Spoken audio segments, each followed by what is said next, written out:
Hello guys, नमस्कार। मैं हूं जितेंद्र कुमार और आप सभी का स्वागत है आपके अपने यूट्यूब चैनल एजुकेशन कैप्सूल 2.0 में। तो फ्रेंड्स, आज हम फिर से आपके सामने प्रेजेंट हैं और आज एक नए टॉपिक को आपके सामने लेके आए हैं, वो ही स्टैटिक का। और उस स्टैटिक के जो टॉपिक है उसका आज हम पोस्टमार्टम करेंगे और कोई ना कोई क्वेश्चंस आपके एग्जामिनेशंस में जरूर आएगा। तो आइए फ्रेंड्स, टाइम को वेस्ट ना करते हुए और सीधे बोर्ड पर चलते हैं और बात करते हैं आज के अपने टॉपिक की। तो आइए फ्रेंड्स, आज हम पढ़ने वाले हैं आरबीआई के बारे में। आरबीआई के बारे में ओके फ्रेंड्स, आरबीआई एक्चुअली है क्या? आरबीआई है, इसको आप लिखेंगे रिजर्व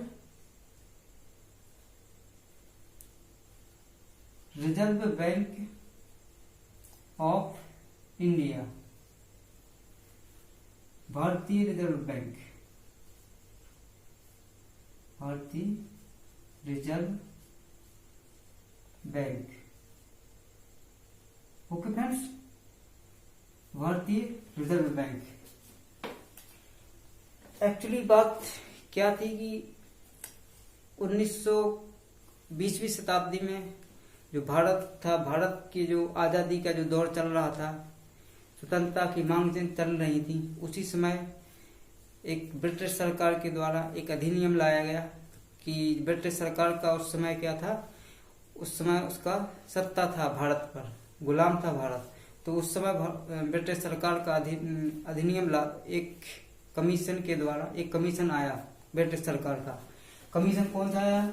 कमीशन आता है young Hilton commission, young Hilton commission. Okay friends, young Hilton commission आता है। इसके द्वारा 1934 में एक अधिनियम लाया गया, एक एक्ट आता है 1934 में। ओके फ्रेंड्स, 1934 में एक अधिनियम आता है और इसी अधिनियम में चर्चा हुई और इसका परिणाम हुआ, इस अधिनियम का परिणाम हुआ कि 1 अप्रैल 1935 में, 1 अप्रैल 1935 में आरबीआई की स्थापना हो जाती है। आरबीआई की स्थापना हो जाती है। ओके फ्रेंड्स, तो इस प्रकार से सबसे पहले एक कमीशन आया, यंग हिल्टन कमीशन, और कमीशन ने एक एक्ट पारित किया जो कि 1934 में आया।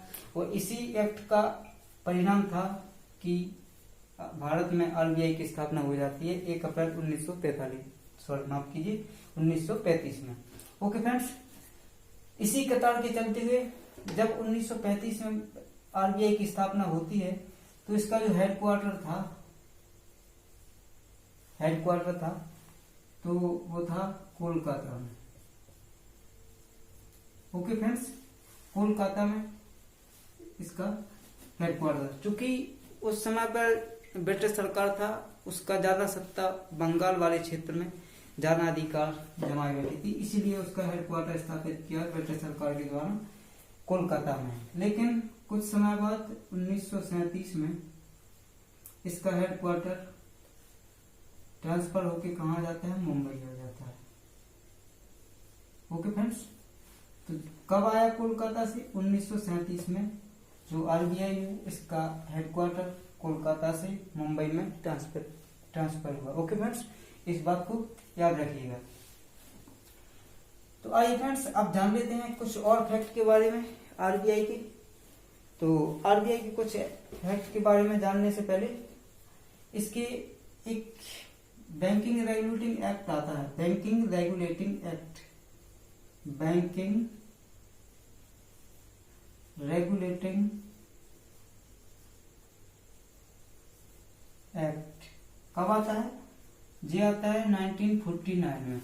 इसका उद्देश्य था कि जो बैंकिंग है, जैसे 1947 में भारत आजाद होता है तो भारत के जो मंत्रिमंडल था उसके द्वारा एक एक्ट लाया गया 1949 में। इसका उद्देश्य था कि जो भारत का जो, क्योंकि स्थापना की थी इसने ब्रिटिश सरकार ने इसकी, लेकिन इसका राष्ट्रीयकरण करना पड़ेगा, तो इसी रेगुलेटिंग एक्ट के तहत 1949 में आरबीआई का जो नेशनलाइजेशन हो जाता है, मतलब कि राष्ट्रीयकरण हो जाता है। Okay friends, nationalisation. ओके, तो इस प्रकार से आरबीआई का जो राष्ट्रीयकरण हो जाता है 1949 में। ओके फ्रेंड्स, अब यदि हम बात करें, आरबीआई का एक प्रतीक चिन्ह होता है, आरबीआई का प्रतीक चिन्ह होता है, और उस प्रतीक चिन्ह में एक खास बात है। तो प्रतीक चिन्ह है, इस प्रतीक चिन्ह में क्या होता है, मान लीजिए ये आपका प्रतीक चिन्ह है, इसमें एक इस प्रकार से कोई वृक्ष है, तो पूछा जाता है परीक्षा में कि जो वृक्ष है वो क्या है इसमें। तो जो वृक्ष है, वृक्ष किसका वृक्ष है, वो है आपका ताड़ का वृक्ष। किसका वृक्ष, ताड़ का वृक्ष। ओके फ्रेंड्स, और इसमें एक जानवर भी है, तो वो जानवर क्या है, royal Bengal tiger. Royal Bengal tiger. Okay friends, तो ये रहा प्रतीक चिन्ह आरबीआई का। तो इस प्रकार से इसके आगे बात करें, इससे पहले आप इसका स्क्रीनशॉट ले सकते हैं और फिर मैं इसको रब करूंगा। तो आई होप आपने इसका स्क्रीनशॉट ले लिया होगा। अब मैं इसको रब करता हूं।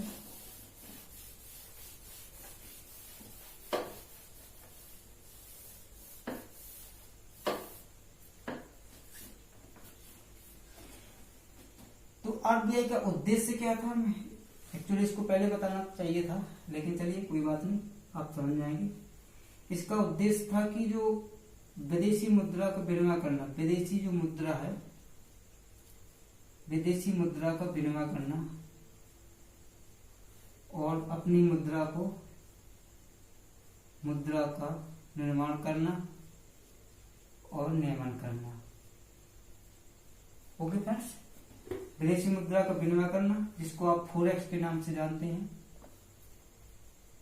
फॉरेक्स। ओके फ्रेंड्स, और मुद्रा का जो छपाई का काम होता है वो भी आरबीआई के द्वारा होता है। और जितनी भी अन्य बैंक हैं, जैसे कि एसबीआई हुआ, पंजाब नेशनल बैंक हुआ, पीएनबी हुआ, यूबीआई हुआ, तो इन सब का जो मैनेजमेंट रखता है वो कौन रखता है, आरबीआई। इसी कारण से इसको हम कहते हैं क्या, बैंकों का बैंक, बैंकों का बैंक कहा जाता है। और ये भारत का एक केंद्रीय बैंक है। भारत का केंद्रीय बैंक बोले तो कौन सा है, आरबीआई बैंक, और इसे ही क्या कहा जाता है, बैंकों का बैंक कहा जाता है। ओके फ्रेंड्स, तो इसके हम प्रमुख की बात करें, जो बैंक का प्रमुख होता है वित्तीय सहायता, वित्तीय रूप से इसका जो प्रमुख होता है उसको हम जानते हैं गवर्नर के रूप में, गवर्नर के रूप में जानते हैं। तो पूछा जा सकता है आपसे कि जो आरबीआई है, आरबीआई का पहला गवर्नर कौन था, आपसे पूछा जा सकता है। तो आप बताएंगे कि इसका जो पहला गवर्नर था वो था ऑसबॉर्न स्मिथ। तो ये एक ब्रिटिश व्यक्ति थे जो कि पहले गवर्नर बने थे आरबीआई के। लेकिन यदि आपसे पहला भारतीय गवर्नर पूछा जाए, पहला भारतीय गवर्नर, तो वो होंगे आपके CD Deshmukh. Okay friends, CD Deshmukh. और यदि इसकी आगे की बात करें तो भाई एग्जामिनर कुछ भी पूछ सकता है कि वर्तमान में इसके कौन से गवर्नर हैं, तो वर्तमान में 25वें नंबर के गवर्नर हैं, वो कौन से हैं, आपके 25वें नंबर के गवर्नर हैं शक्तिकांत दास। शक्तिकांत दास। और इससे पहले जो थे वो थे 24वें नंबर के, कौन थे, उर्जित पटेल।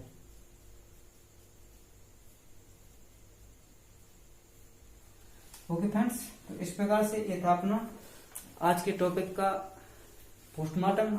आई होप आपको हर एक चीज बारी बारी से समझ आई होगी। मैंने जो आपको समझाने का प्रयास किया है, आई होप मैं इस प्रयास में सफल रहा होगा।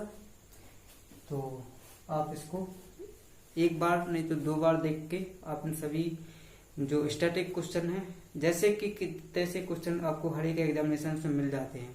तो फ्रेंड्स, आज के लिए इतना ही, और फिर मिलेंगे। जब तक के लिए खुश रहिए, एंजॉय करते रहिए और पढ़ाई करते रहिए। धन्यवाद, thank you so much, bye, take care.